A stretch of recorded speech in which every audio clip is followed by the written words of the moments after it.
town was quiet, just like always. Even the sun seemed to rise slower here and set later. Willow Creek, the town no one had heard of in years, almost erased from every map. Until the morning he returned.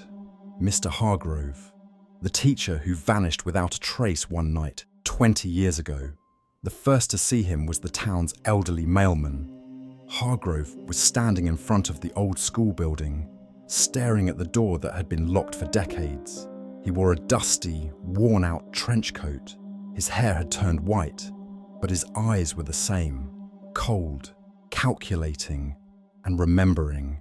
It took less than an hour for the gossip to spread through town, but the fear, the old, buried fear felt by those who remembered him, that spread much faster, because the day Mr. Hargrove disappeared, he wasn't the only one who went missing. A child did too.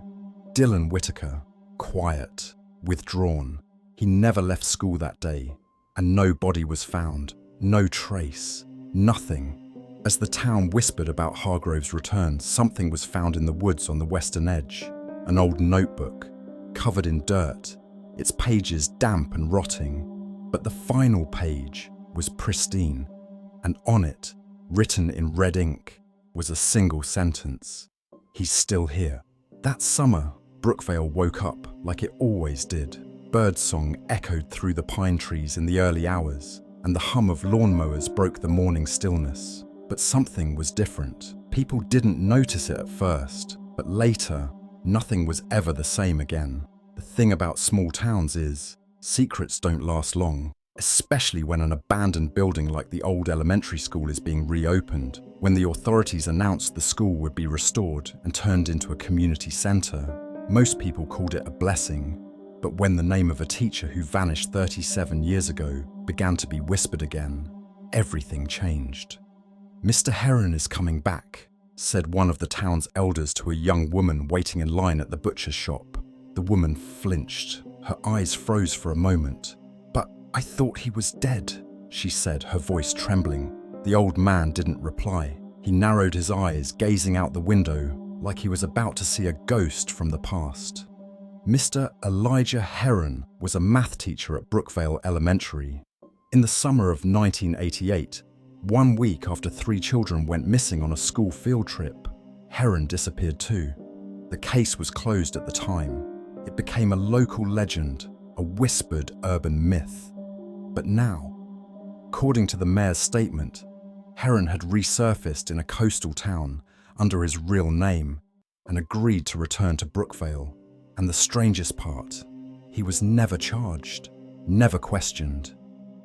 And now, after 37 years, he was coming back. People didn't know what to make of it. Some said he was old now, just trying to face his past. Others claimed he never really left, just hid in the shadows, watching. But the real story was something only 4 children still alive could remember. And one of them, Marcus Blackwell, now a grown man, knew the moment he heard the news. Everything he'd buried was about to rise again. Marcus had been 10 that summer. His father was the town carpenter.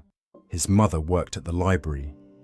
He and his 3 friends, Nina, Caleb, and Jonah, were the last ones to speak with the missing kids before they vanished on the trip. Since then, none of them ever spoke about that day, not to anyone, and none of them were ever the same again. Marcus was now 47, divorced, living alone in New York. He had spent decades trying to escape Brookvale, but the past never really let him go. And when the letter arrived, "We would be honored to welcome you as a special guest at the community center opening." His hands shook. The signature at the bottom read, Elijah Heron. Marcus called Nina immediately. "Do you know he's coming back?" he asked, no hesitation. Nina was silent. He could hear only her breath. Then, in a whisper, "Jonah got an invitation too. He says he's coming." "We can't go," Marcus said. This could be a trap." "What if it's not?" Nina replied. "What if we stay silent again, and worse things happen this time?" In that moment, The corridors of their old school flashed through Marcus's mind. The dark green walls, the chalk dust in the air, and the damp, mouldy smell of the basement, especially that small room no one ever entered. That room was known as Heron's Special Club. A select few students were invited after class. It wasn't official, but everyone knew, and no one ever spoke. Marcus had stepped into that room just once. What came after was darkness.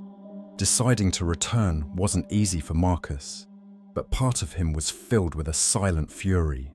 If he's coming back, Marcus thought, then so am I. But this time, I won't stay quiet. When he arrived in town, the air was thick, the sky was grey, the forest silent. He passed through the streets of his childhood. Everything looked the same, but nothing felt like it used to. People recognized him. Some nodded, some looked away, but everyone whispered, "Marcus Blackwell is back." And then, he stood before the school. He'd last seen the building as a child. Now, a grown man, it still looked massive, still intimidating. It had been restored, yes, but the secrets beneath that concrete were untouched. When he stepped inside, the first face he saw was Caleb's, now a journalist. He held a small notebook. Behind the glasses, the same anxious boy still lived. "Did you see him?" Caleb asked as they shook hands. "Who?" Marcus replied, though he already knew. "Elijah Heron. He's here. Arrived this morning." Just then, a shift in the crowd. People parted, and from the far end of the hallway, someone began walking toward them. Slowly, deliberately. Elijah Heron. His hair was grey, but that strange expression he wore decades ago, it hadn't aged a day.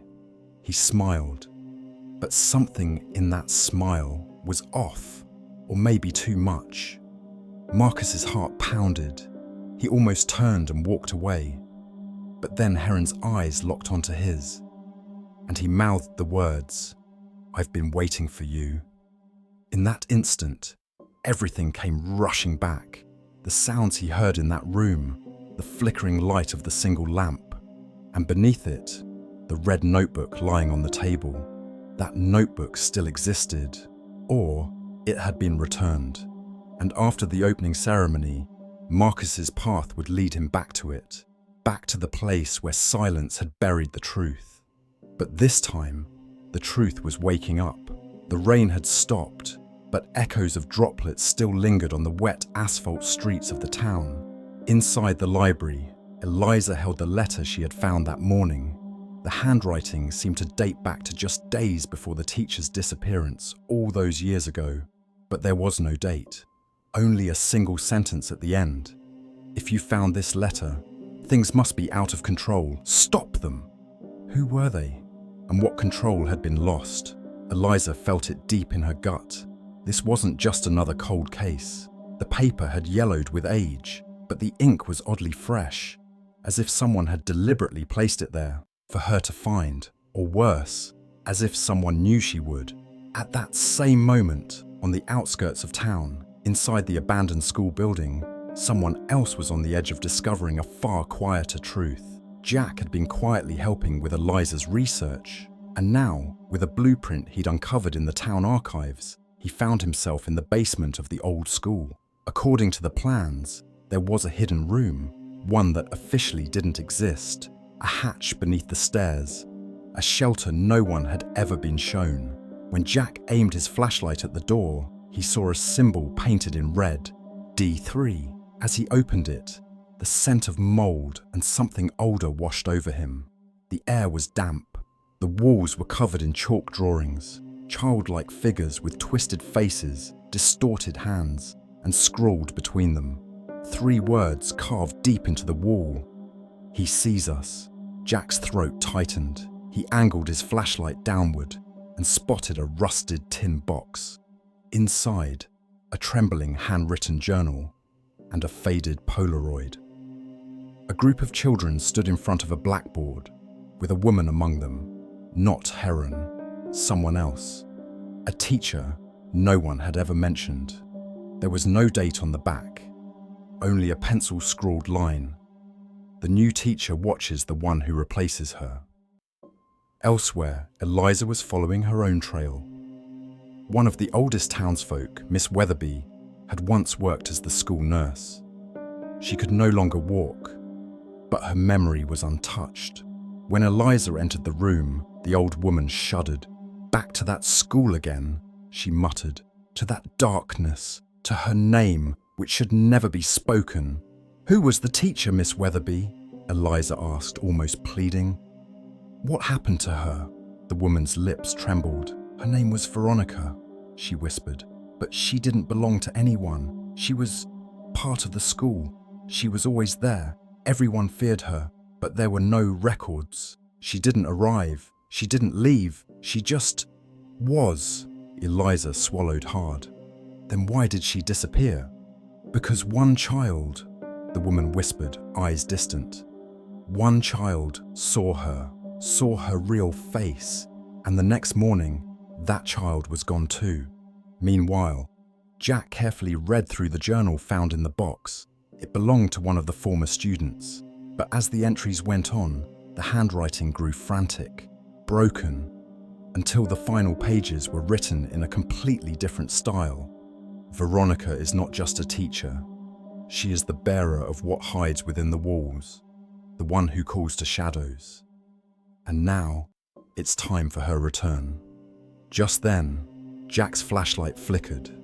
A metallic clink echoed from just a few steps away. He turned, and there, on the wall that had been blank only seconds before, was a new drawing. A woman's face. No eyes, only a mouth. And beneath it, scrawled as if in blood, "I see the one who sees me." The next day, Eliza and Jack went north of town, to the grounds of the old church. They believed Veronica's trail led there, or perhaps it led them. Still, one question haunted Jack's mind. Was Veronica ever human at all? Or was she something else? At the church, behind the wall of an old baptism chamber, they discovered a hidden passage. The stones beneath their feet had shifted. Hanging from a nail, a single metal plaque etched with one word: "Return." Eliza turned to Jack. "This is darker than we thought." Jack nodded. "And it might only be the beginning." But the true shock came when they returned to town. In the town square, a large board had been set up in front of the old school. It displayed class photos from the past, but one image stopped everyone cold. A childhood photo of Eliza. Jack was in it too. And at the center, a woman's face they didn't recognize. A teacher, a figure none of them remembered. Beneath the photo, a chilling sentence. "You forgot her. She never forgot you." Night had fallen over Brookvale like a sheet of lead. The street lamps flickered, and distant metallic echoes, like old pipework groaning beneath the earth, blended with the wind. The old school building in the center of town, now labeled a community center, had gone completely dark. Despite the new sign, its ominous shape remained unchanged. It looked like it had simply retreated into the body of the night. Marcus, Nina, Caleb, and Jonah were walking once more down the very hallway where, just 14 hours earlier, they had come face to face with their former teacher, Elijah Heron. His whisper, "I've been waiting for you," still rang in their ears. Each footstep now echoed louder than before. But this time, they weren't alone. The metal door leading to the basement looked sealed, but the rusted key Nina had found clicked open the lock with unnatural ease, as if it had been waiting for them. When they pushed the door open, a wave of damp, earthy mildew surged into their faces. Mud clung to their shoes at the first step, and a thick mist slithered down the corridor, erasing any memory of the word peace. Then a sound rose from the walls, a low hum, as if the building itself were breathing. As they descended, they spotted a wide, perfect circle etched into the stone floor. In its center stood a single old lamp, casting a lifeless glow across the circle like a cut into a nightmare. Caleb still clutched the journal, the one filled with trembling handwriting. Flipping through the pages, they found names of students written in faded pencil, each followed by entry/exit columns. But most of the exit boxes were blank. As Marcus turned a page, he found a Polaroid hidden between the sheets. 4 children stood in rows, their eyes dark-ringed, staring at a figure behind the teacher's podium. Veronica. Until now, Veronica had existed only in whispers, but the photograph struck with eerie clarity, like a memory made flesh. On the back, one sentence: "The recording has begun. The countdown does not stop." Suddenly, the lamp flickered, then went out. Total darkness consumed the basement. Only Jonah's phone screen lit the air, until it too fizzled, then died. Metal scraping echoed from the walls. The stones around the circle shifted, grinding away to reveal a new void beneath. A secret passage? No.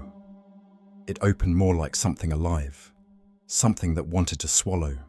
8 steps in, Marcus glanced back. No one was there.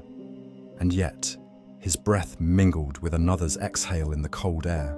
Nina lifted her flashlight. This could be Veronica's room," she whispered. But her voice sounded like it came from somewhere far away, even from her own ears. Caleb hesitated, then gripped the journal and stepped forward. "Let's end this," he said. "We've been running for years. Now we find the way out." The opening descended into a narrow tunnel of 4 steps. Its walls were covered with scratched-in lesson plans. Addition, multiplication tables, geometric shapes, all scratched by nails, and all centered around the same repeating symbol, an eye inside a circle, growing larger again and again. When Nina touched the wall, it didn't feel like stone, it felt like skin. She recoiled. Her hands felt cold. The warmth had been drained. At the end of the tunnel was a small chamber. A scorched wooden table sat at the center. On it, a red leather-bound book. Behind it, an ancient bulletin board stretched to the ceiling. On the board, a dusty chalk message still visible. "Last lesson, 1988. Embossed on the cover of the book was a single word: mirror class. Marcus reached out. As he lifted the cover, the lights flickered like a dying fluorescent bulb. The pages showed sketches, children seated in the circle, the teacher in the center. Each page was marked with the same note: once through the mirror, count again. Caleb shut the book and stepped back. "This is a ritual," he said. "Maybe it's how she sent the children to the other side." Jonah stared into the tunnel's shadow. "Maybe it's also how they came back." He didn't finish the sentence, because then Elijah Heron appeared at the entrance. But it wasn't age in his eyes. It was something ancient, not a teacher, but a keeper of tombs. "You're still asking questions," he said in a soft, gut-chilling tone. "But the answers have always been here." Marcus stepped forward. "Tell us the truth." Heron smiled. "The truth? The truth wears 2 faces, Marcus. One it shows during class, the other during recess." He placed his hand on the book. "When mirror class ends, the counting stops. The children already stopped counting. Now it's your turn." Just then, a loud crack split the chalkboard behind them in 2, and from within the wall, Dylan Whitaker emerged, or something that looked like him. His face was gaunt, his eyes empty, but his mouth moved. The teacher didn't want to be alone. Nina screamed. Caleb stumbled back. Jonah trembled, but didn't run. Marcus whispered Dylan's name. Somewhere behind those hollow eyes, a child's sob echoed still. Heron reached out, touching Dylan's shoulder. Dylan dropped to his knees, and black liquid streamed from his eyes. As the floor pooled with a thick ink-like substance, the red book flipped open on its own, pages fluttering wildly.